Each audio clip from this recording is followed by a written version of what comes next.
Hello student, कैसे हैं आप लोग। आई होप कि आप लोग सभी अच्छे होंगे। ठीक है, आज हम बहुत ही बेसिक चीज़ों के बारे में बात करेंगे।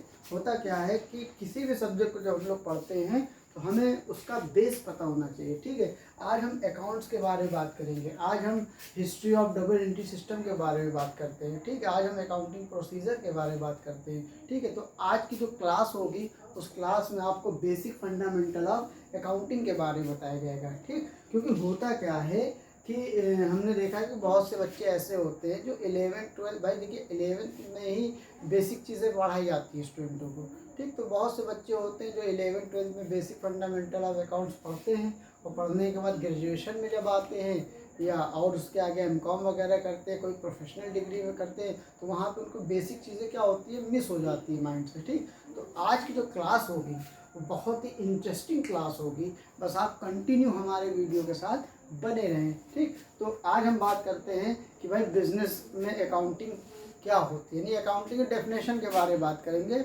और रीज़न क्या है, कोई भी बिजनेसमैन अपने बिजनेस में अकाउंटिंग क्यों करता है, उसके रीज़न क्या है, उसके बारे में बात करते हैं। आज हम history of double entry system के बारे में बात करेंगे। ठीक है, तो चलिए अच्छा स्टार्ट करते हैं। तो सबसे पहले हम लोग स्टार्ट करेंगे अकाउंटिंग की डेफिनेशन के बारे में। ठीक है, देखिए अकाउंटिंग की डेफिनेशन क्या होती है, आप बुक्स में देखोगे तो बहुत सारी डेफिनेशन है। कुछ राइटर्स हैं, कुछ ऑथर्स हैं, वो अलग अलग डेफिनेशन वगैरह बताते हैं। ठीक है, लेकिन आज हम आपको बिल्कुल सरल डेफिनेशन मतलब बिल्कुल ईजी वे में आपको हम डेफिनेशन को समझाने की कोशिश करेंगे।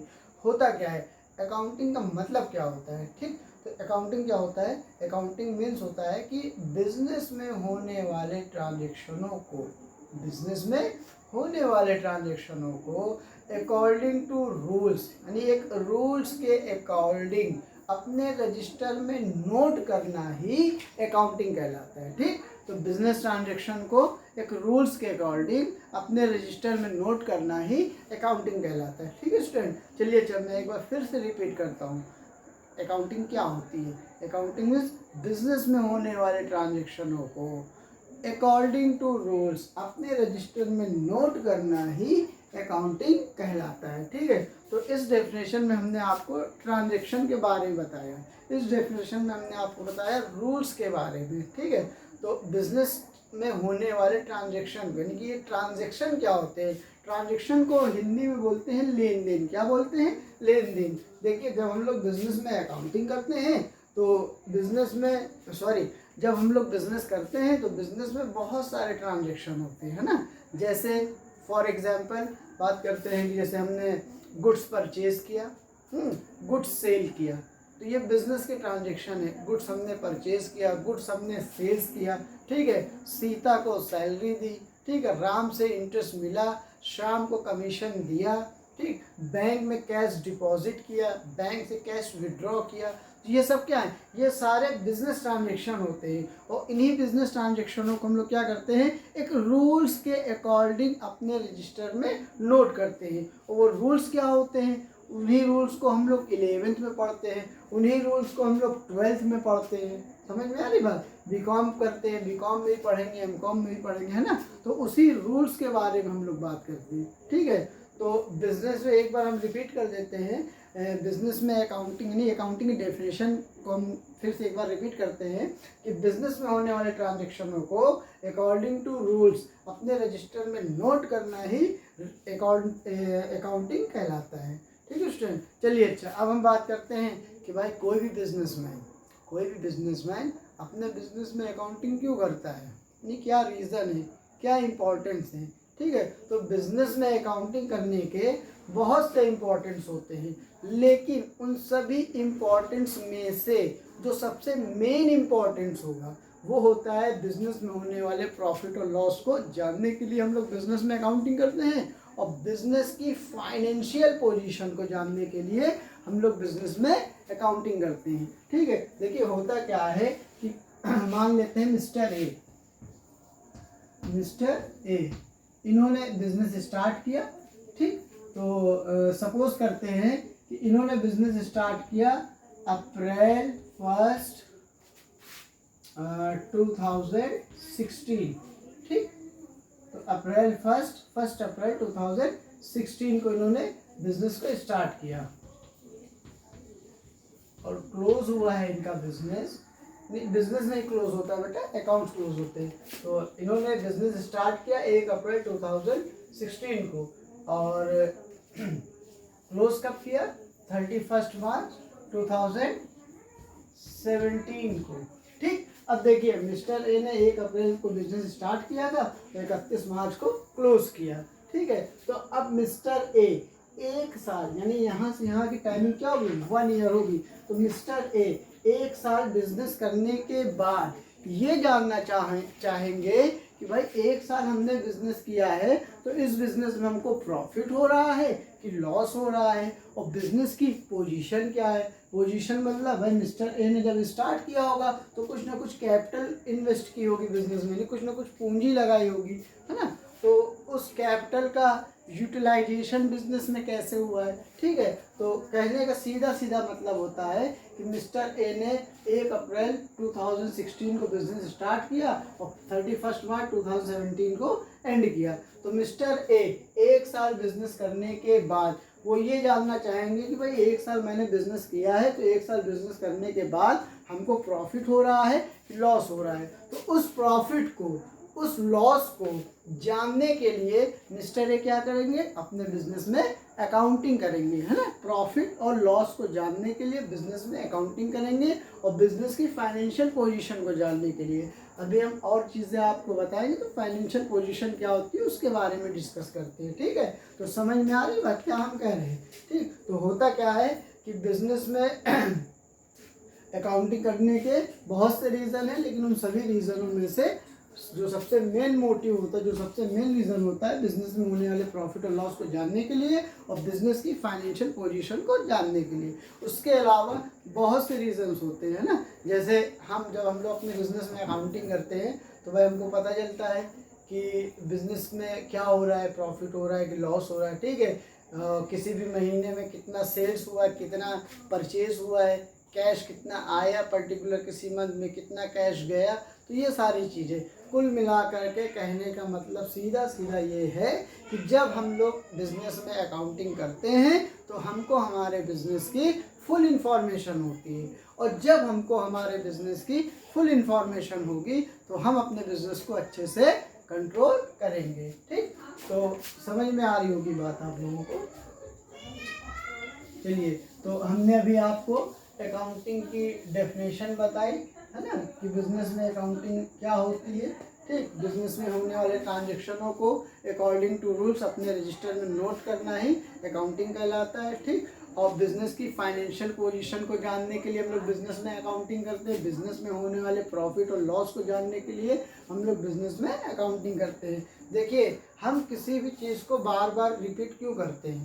ठीक, हो सकता हो थोड़ा सा आप लोग इरिटेट हो रहे हो या बोरिंग टाइप का लग रहा होगा, कि बोर हो रहे होगे शायद कि सर एक ही बात को रट रहे हैं, बार बार वही बात बोल रहे हैं। नहीं बेटा, ये थ्योरेटिकल चीज़ें हैं। तो थ्योरी क्या होती है कि कई बार हम लोग रिपीट करते हैं क्लास में, ताकि बच्चों को उस थ्योरी के बारे में कुछ ना कुछ माइंड में मतलब याद हो जाए। ठीक है, आपको याद हो जाए अच्छे से, इसीलिए हम लोग क्या करते हैं, एक ही बात को बार बार बोलते रहते हैं ताकि आपको वो चीज़ जो है याद हो जाए।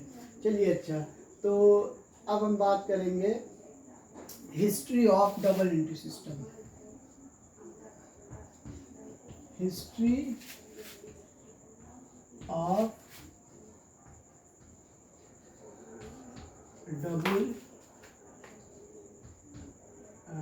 Double entry system.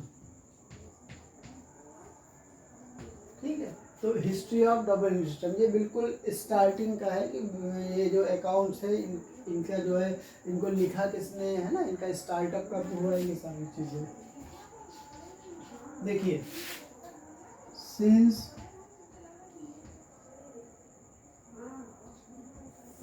1494, देखिए कब क्या डेट डाला मैंने, सिंस 1494, 1994 नहीं स्टूडेंट्स, 1494, यानी कि अगर अभी तो 2022 चल रहा है, तो कम लगभग कह सकते हो 700-800 साल पहले की बात है ये।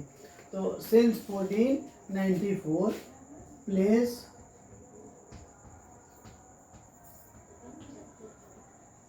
Venice Nagar of Italy.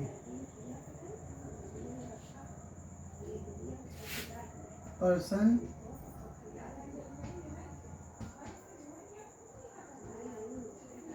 लूकस Pacioli. ठीक, देखिए सन 1494 में, सन 1494 में कहाँ, इटली के वेनिस नगर में। ठीक है, सन 1494 में इटली के वेनिस नगर में एक शख्स थे जिनका नाम लूकस पेसियोली था। क्या नाम था इनका? लूकस पेसियोली। इनको क्रिएटर ऑफ अकाउंट्स भी कहते हैं, इनको अकाउंट्स का गॉड कहा गया। क्यों? क्योंकि इन्होंने ही अकाउंट्स के रूल्स को लिखा था।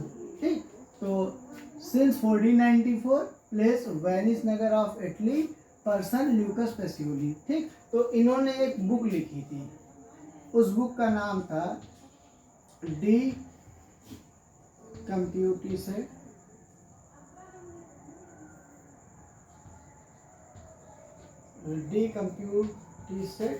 स्क्रिप्चराइज।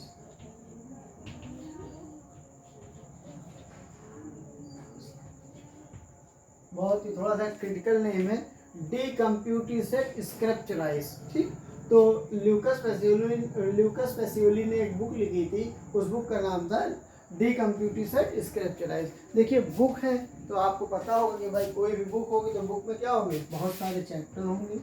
ये सारे मान लेते हैं चैप्टर थे। इन्हीं चैप्टरों में से एक चैप्टर था, इसका नाम था डबल एंट्री सिस्टम। क्या नाम था?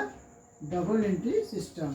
ठीक है, तो देखिए सिंस 1494 यानी कि सन 1494 में इटली के वेनिस नगर में एक शख्स थे जिनका नाम लूकस पेसियोली था। इन्होंने एक बुक लिखी थी, उस बुक का नाम था डी कंप्यूटिसेट स्क्रिप्चराइज।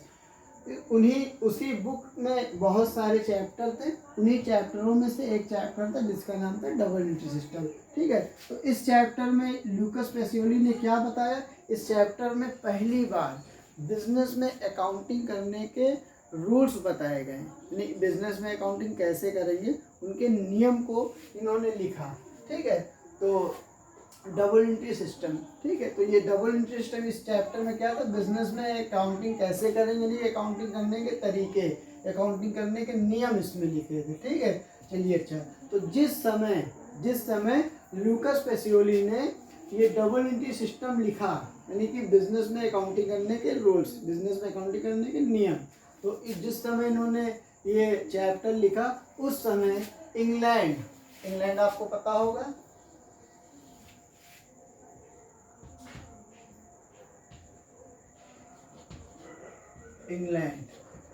इंग्लैंड वाले भी एक बुक लिखे थे।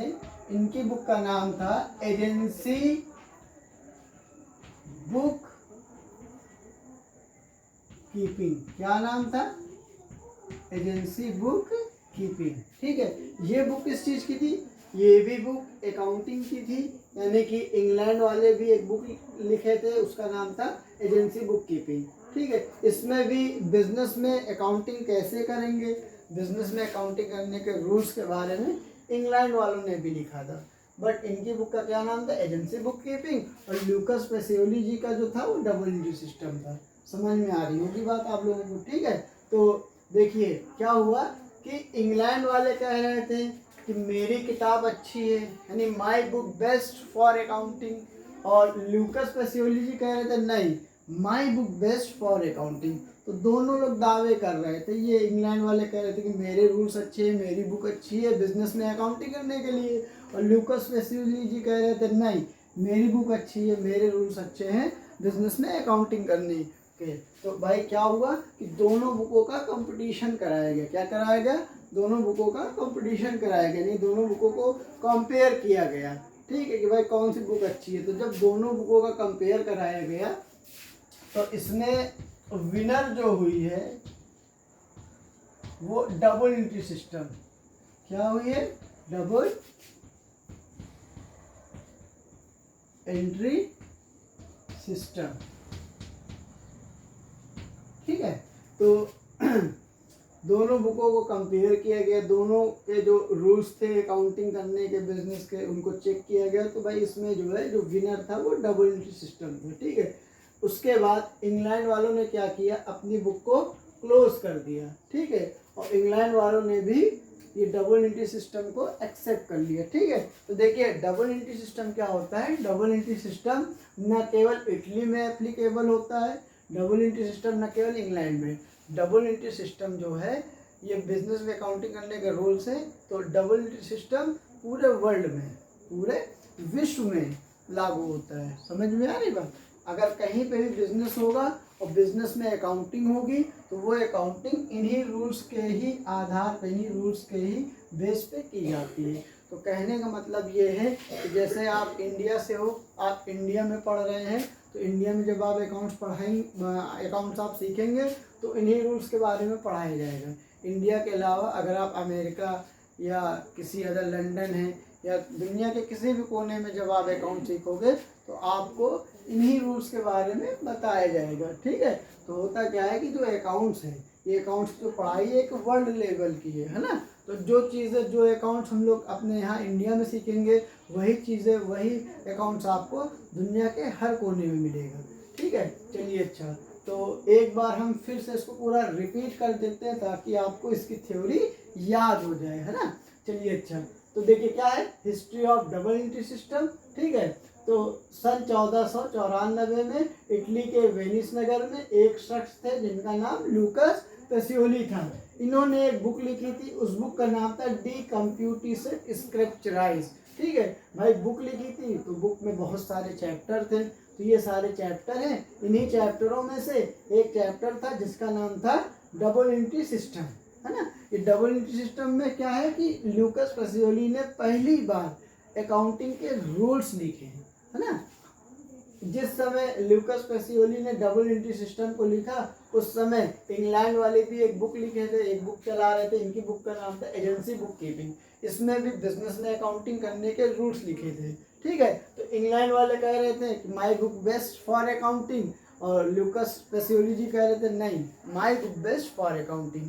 दोनों बुकों का क्या कराया गया, कंपेरिजन कराया गया, और जो विनर हुई, यानी दोनों बुकों का कंपटीशन हुआ और जो विनर हुई है वो डबल एंट्री सिस्टम हुई है, ठीक है। अब हम आपको एक शॉकिंग चीज़ बताते हैं, आप हो सकता है थोड़ा सा शॉक्ड हो जाए। देखिए लूकस पेसियोली जी ने अकाउंटिंग के रूल्स लिखे हैं, है ना। तो आपके माइंड में ये चल रहा होगा कि भाई ये अकाउंट्स के ही प्रोफेसर होंगे। नहीं, ये मैथमेटिक्स के टीचर थे। किसके टीचर थे, ये मैथमेटिक्स के प्रोफेसर थे। और ये जो डी कंप्यूटेशन स्क्रिप्चराइज है, ये पूरी बुक अकाउंट्स की नहीं है, ये बुक मैथ की बुक थी। और इसी मैथ की बुक में इन्होंने एक चैप्टर लिख दिया, उस चैप्टर का नाम तो लिखा ही है सामने, डबल एंट्री सिस्टम, ठीक है। तो अपनी मैथ की बुक में इन्होंने बिजनेस में अकाउंटिंग करने के रूल्स लिख दिए, ठीक है स्टूडेंट। चलिए अच्छा, तो आई होप कि आपको ये हिस्ट्री समझ में आ गई होगी, ठीक है। अब इसके आगे हम बात करते हैं, ठीक। तो इसको हम स्क्रब कर देते हैं, इसको पूरा रफ कर देंगे। अब आगे दूसरी चीजें बताएंगे आपको।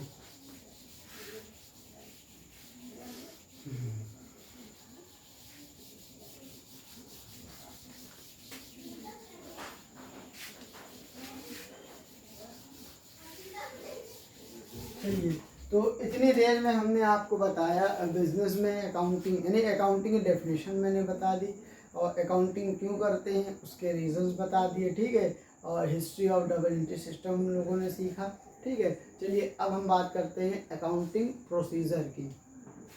देखिए अकाउंटिंग प्रोसीजर का मतलब क्या होता है। अकाउंटिंग प्रोसीजर का मतलब होता है कि बिजनेस में अकाउंटिंग हम लोग कहाँ से स्टार्ट करेंगे और कहाँ पे ले जा कर के एंड करेंगे। समझ में आ रही बात। यानी अकाउंटिंग का पूरा प्रोसीजर के बारे में हम बात करते हैं ना। तो प्रोसीजर मतलब बिजनेस में अकाउंटिंग हम लोग कहाँ से स्टार्ट करेंगे और कहाँ पे ले जा करके उसको एंड करेंगे।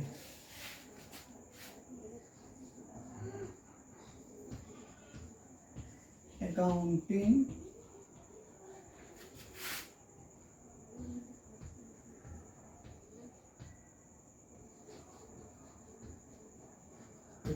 प्रोसीजर्स। सबसे पहले हम लोग डे बुक बनाते, क्या बनाते हैं, डे बुक। और डे बुक के बाद हम लोग करते हैं जर्नल, जिसको जर्नल एंट्री बोलते हैं, ठीक है। जर्नल के बाद हम लोग बनाते हैं लेज़र, और लेज़र के बाद हम लोग प्रिपेयर करते हैं ट्रायल बैलेंस, और ट्रायल बैलेंस के बाद हम लोग बनाते हैं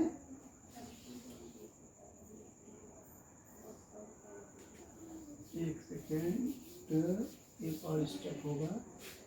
ट्रायल बैलेंस के बाद हम लोग बनाते हैं फाइनल अकाउंट। क्या बनाते हैं, फाइनल अकाउंट। इसको बहुत से लोग इसको जो है फाइनेंशियल स्टेटमेंट भी बोलते हैं।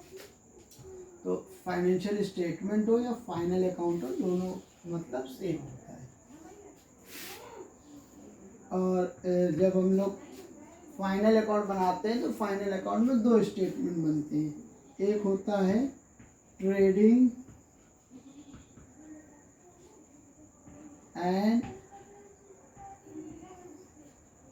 प्रॉफिट एंड लॉस अकाउंट, और दूसरा होता है बैलेंस शीट। क्या होता है, बैलेंस शीट। तो यानी इसको समझने के लिए सकते हैं, ये ए स्टेटमेंट और ये बी, यानी पहला और दूसरा, ठीक है। तो trading and profit and loss account बनाते हैं, तो इससे हमको पता चलता है बिजनेस में होने वाला नेट प्रॉफिट या लॉस, ठीक। तो trading and profit and loss account जब हम बनाएंगे तो उसमें पता चलता है बिजनेस में होने वाला नेट प्रॉफिट या लॉस।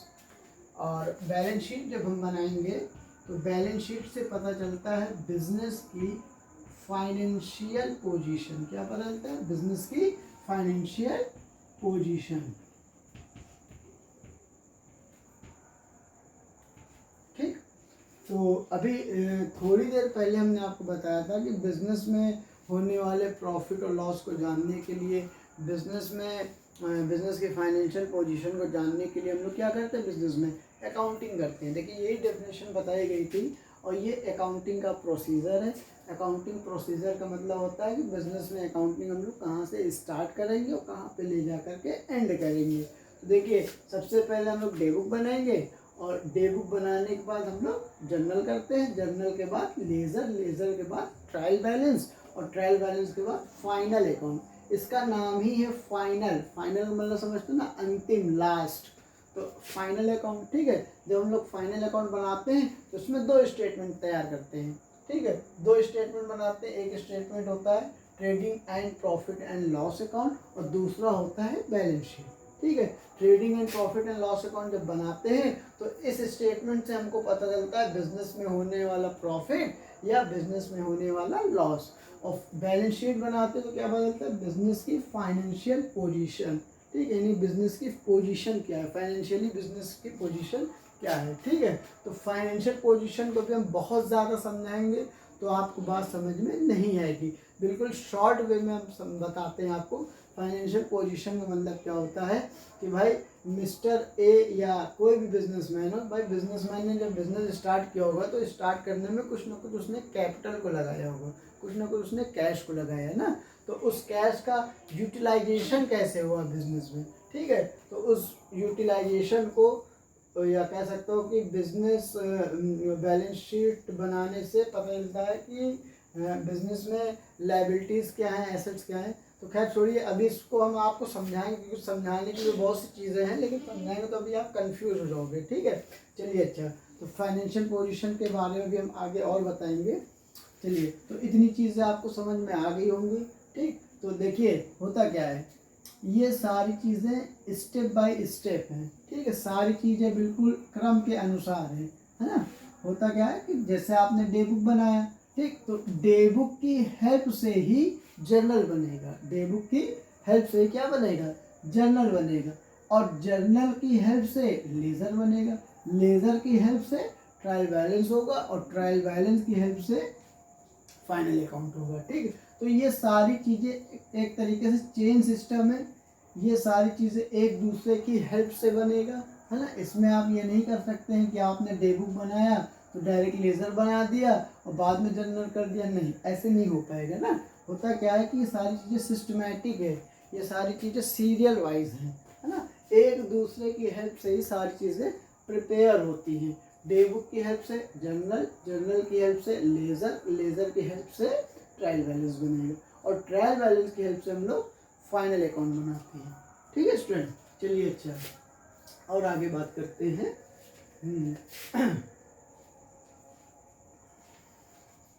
और होता क्या है कि आपको जो है जैसे डे बुक के बारे में बात करें तो डे बुक में क्या है कि डे बुक वो रजिस्टर होता है जिस रजिस्टर में हम बिजनेस के जो ट्रांजैक्शन होते हैं उनको डे बाय डे केवल नोट करते हैं। समझे नहीं समझे?